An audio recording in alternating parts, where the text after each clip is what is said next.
Gabrielle John. Je suis d'une petite paroisse de la vallée de Matapidia, Sainte-Florence. C'est là que je suis née et que j'ai vécu jusqu'à l'âge de 17 ans avec ma famille. Ça a été assez spécial parce que, au point de départ, je m'attendais d'enseigner les matières académiques. Parce que j'avais eu l'occasion d'apprendre la musique, mais très peu, pendant 4 ans. Je n'aurais pas l'esprit que je pourrais enseigner le piano. J'avais même commencé mon brevet C.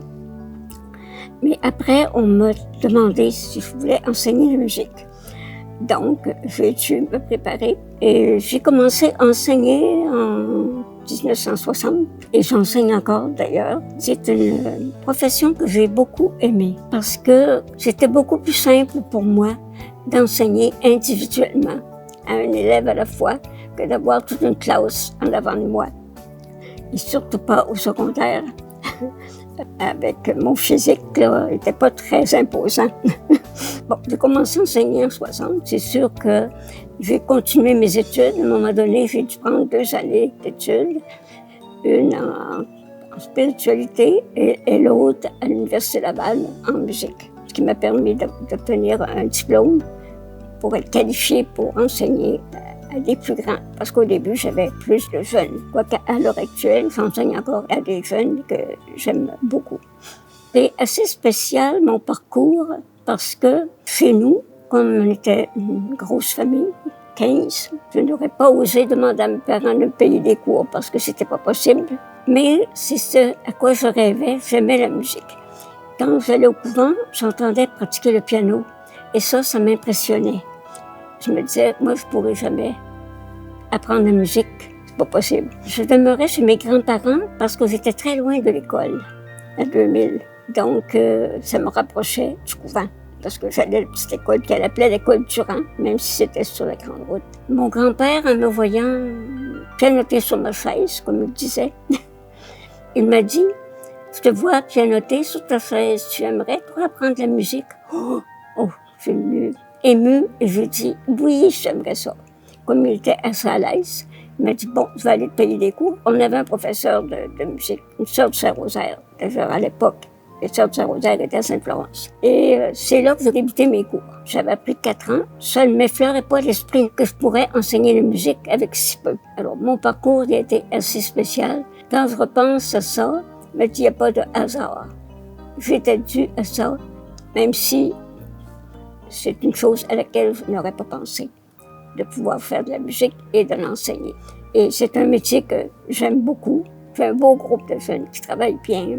C'est sûr que j'ai dû m'adapter parce que compte tenu de mon âge, les cours sont simplifiés, moins longs, pas d'examen prévu. Les gens sont d'accord avec ça. Je fais 2 récitals par année, à Noël et à la fin de l'année. Ils aiment ça, puis même elles le demandent. Un élève au début de l'année, septembre. Est-ce qu'on va avoir un récital à Noël? On commençait. En fait, compte, je suis allée dans les paroisses au début de ma vie religieuse, Saint-Pétis, Saint-Anne-de-Beaupré, Saint-Fabien. J'ai fait à peu près 5 ans seulement de mission. Mais depuis 1966 que je suis à la maison mère. C'est sûr que ma profession principale, c'est la musique, mais j'ai aussi le chant, je joue de l'orgue aussi, je dirige la chorale, je chante. C'est connexe à la musique. Moi, j'ai toujours aimé la liturgie. Même quand j'étais assez jeune, mon père était maître chante et il m'amenait à l'église, je le suivais un petit peu partout. Quand surtout à la messe, même s'il fallait faire 2000 à pied, je le faisais avec lui. Déjà, j'avais commencé à accompagner le grégorien. Mon père, c'était assez rudimentaire, c'est un harmonium, mais chez nous, ça a peut-être été la difficulté quand j'ai commencé à prendre le piano, parce que je n'avais pas d'instrument.